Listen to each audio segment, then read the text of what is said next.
Jerry Brantley, and I'm your host of 15 Minute Finance with Black Excellence Iowa. Today, our guest is Trent Burley. How you doing, Trent? Good, thanks, Jerry. And Trent is a private wealth advisor for McGill Junge. I appreciate you taking some time with us today. First off, why don't you tell us a little bit about yourself and your time in the finance industry? Yeah, thanks, Jerry. I started as an intern in 2008 when I was still in school at University. Oh, BV. Joined McGill Junge Wealth Management in 2010.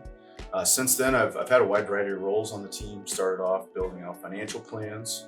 I've done some work on our investment team, some trading and things like that, and now serve as a private wealth advisor. So spend most of my time meeting with clients and helping them with their financial planning. Awesome. Well, something I wanted to talk to you about today is long-term planning.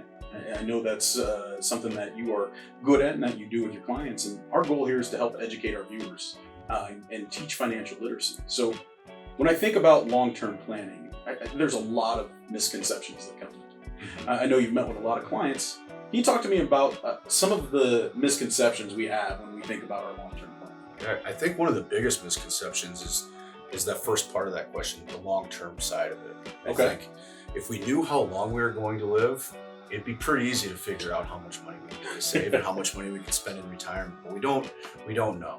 And people are living longer. So I think that's probably one of the biggest misconceptions is how long are we actually going to need money once we retire? Okay. And when we look at some of the longevity statistics that have been coming out, it's pretty staggering. There's actually, if a couple makes it to age 65 together, there's actually a 50% chance that one of them will still be alive at 92 and a 10% chance that one of them can make it to 100. 50% chance that one of them will be alive to 92. If they make it to 65 together, it's pretty staggering. So that longevity really becomes that multiplier of all the other risks that we face in retirement.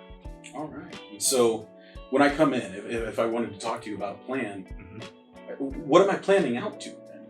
Yeah, we run most of our plans initially out to age 100. Oh, wow. To be safe. So it's probably a pretty conservative assumption that both people will make it to age 100. But we want to make sure that we have enough resources. And I think having that little bit of buffer room helps us plan for some of the other risks that we'll face along the way.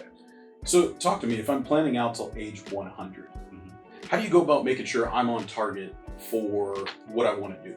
Right. I think a lot of it just comes down to, what are we currently saving? Okay. And there's different formulas that we can use. I think generally the target is if we're saving about 20% of our income is where we should attempt to get to. Saving about 20% of our income. Correct. And so if we're not quite there yet, that's maybe another hurdle that we can aim for and start to work towards that. It doesn't have to happen all in one shot, but starting to build that up, and as maybe we get paid a little bit more as our pay goes up, trying to save as much of that as we can. Gotcha. Now, what if I'm a late bloomer? Right? What if in my 20s I lived it up, right? And I hear a lot of people like, I'm too late to start trying to save for retirement. Is that a true statement? How would you help me through something like that? Yeah, I think there's no better time than right now to get started. So I think that we see that very commonly. See that even if we weren't just living it up in our 20s.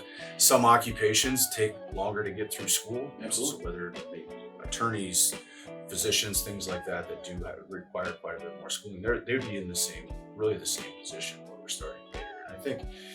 And I think perspective is everything. So we may not be able to, if we're starting a little bit later, maybe means that we can't maybe retire earlier unless we work really, really hard to get there. Okay.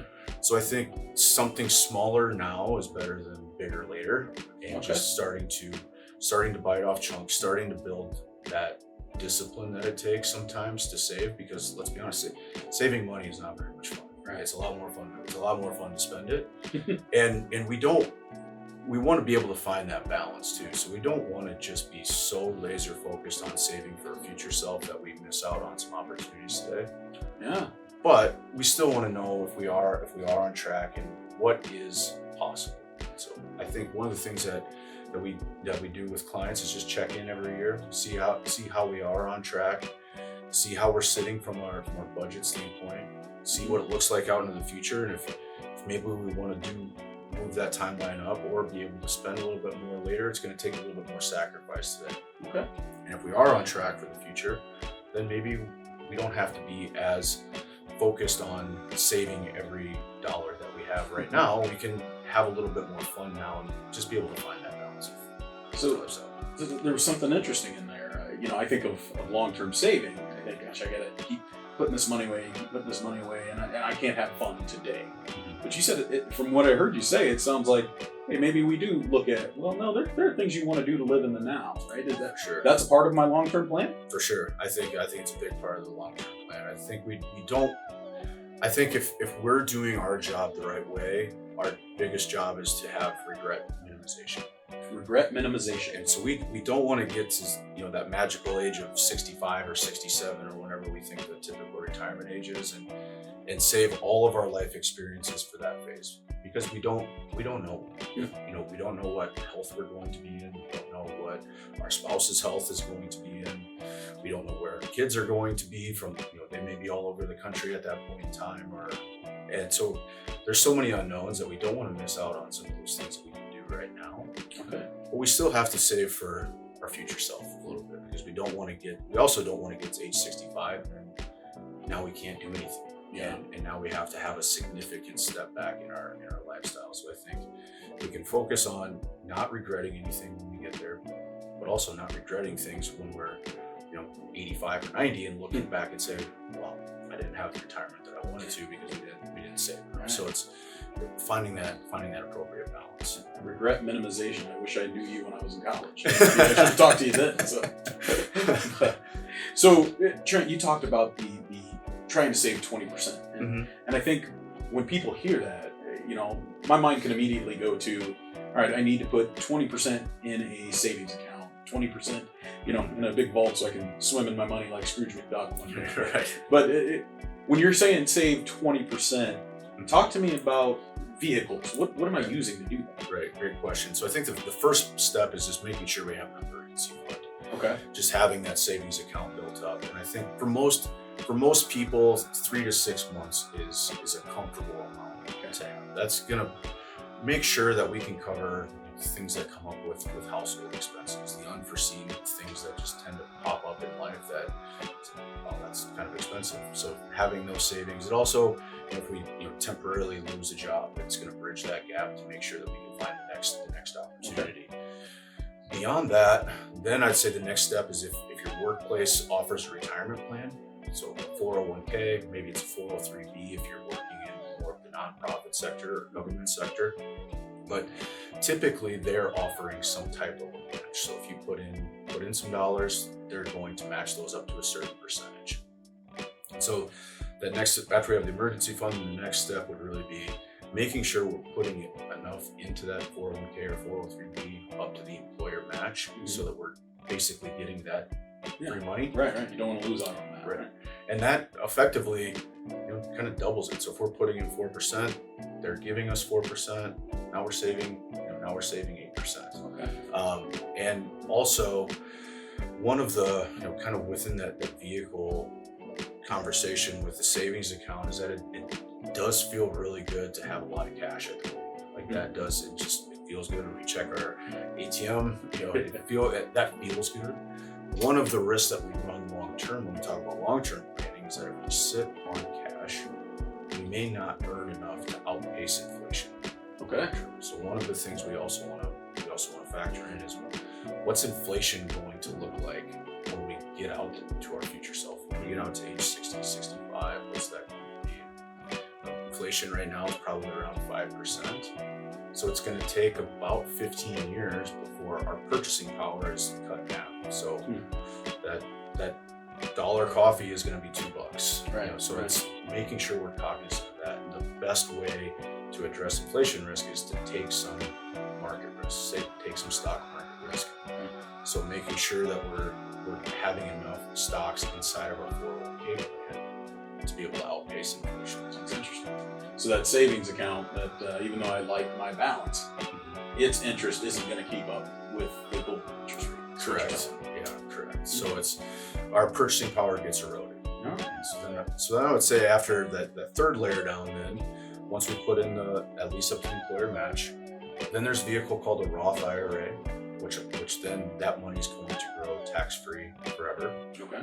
Because that has some pretty good tax advantages on it, the government limits how much we can put into that. So right now, for under 50, we can put in $6,500 a year into that. There's also some income restrictions, so if we make too much, they shut that off. But that's a great place to do it. And then really coming back to the 401k, if you still have some excess room in the budget, maxing out the 401k, we can put in over $20,000 a year into that now. So then that's really our true future self, because the Roth IRA and the 401k we can't touch until 59. Okay. So that'd be the best place to start. And so when I come and talk to you about my long-term future, are you helping me guide where I'm putting that money, or helping me make the right decisions for 90-year-old Jerry? Right. Great question. There's two ways to look at that. There's really, everybody has a risk tolerance. So how much risk are you willing to accept? Then there's also risk capacity, which would mean how much does your plan say you have to take. Okay. And so if you are a late starter, kind of coming back to the earlier conversation, we're a little bit late to the game maybe in saving. We may have to take a bit more risk to try to earn a higher rate of return to bridge that gap on our long-term goals. Okay. So we'll take a look at what do we have to earn to make this work, and then it comes back to how comfortable are we. And if we encourage you to take a lot of risk, but the first time that the market has a bad year like we saw last year in 2022, if you take that money out of the market, then now you're in a worse spot. Yeah. So we want to be able to, again, think common theme here is balance, finding that right balance that is going to, where you can still be comfortable, you can still withstand it, but it's still enough risk that we're going to hit our long term. So, something that I think a lot about when I think about long-term planning, if I'm lucky enough to live till 100, I'm probably going to have some medical costs, right? And we all know medical costs continue to go up. They do. Is that something that I can plan for? Is that something I can feel good? When we have the term of being able to make sure that you're financially independent, does that include what if I get sick? Those types of things. Right, great question. So I think there's really two sides to that. There's one, just our basic health insurance, and what's that going to look like. Fortunately, right now we do have the Medicare program. So if we make it to age 65, everybody is on Medicare post age 65, as long as they are retired, not on a group plan anymore. Right. And that can be pretty affordable.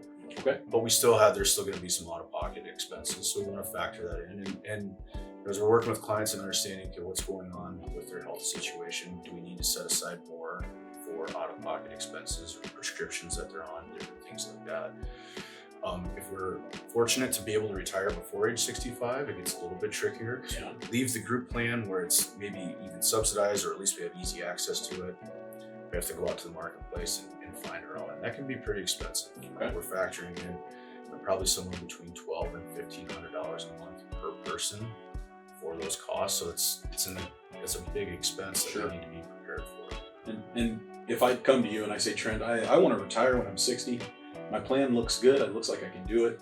That's something that you and I talk about. Okay, are you able to say, Jerry, this is something you're going to want to consider when you're retiring at 60? Right. And if we know that that's going to be a possibility, we want to build that in as a cash flow item in retirement. So kind of separate from those lifestyle expenses, because most of us aren't, even if we're paying for our health insurance, usually it's coming out of our paycheck. So after a while, we kind of forget about it. It's just automatic deposit hits the account, and we don't think too much about how much we're actually paying for it.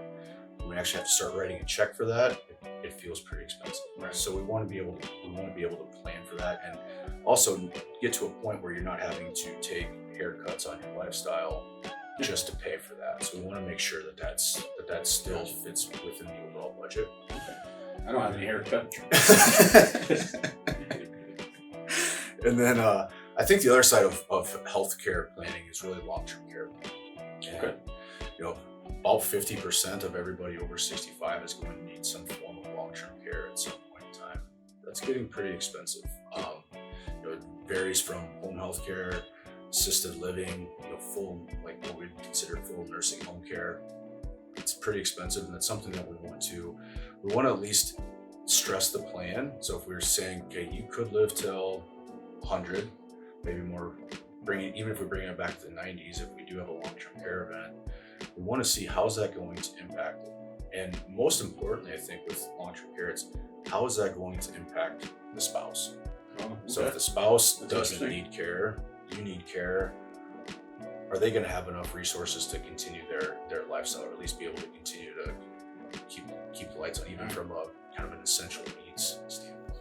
Well, Trent, I want to thank you for your time with us here. With 15-Minute Finance, our goal is to teach financial literacy and to help our viewers just learn more about this world of finance, which can be confusing.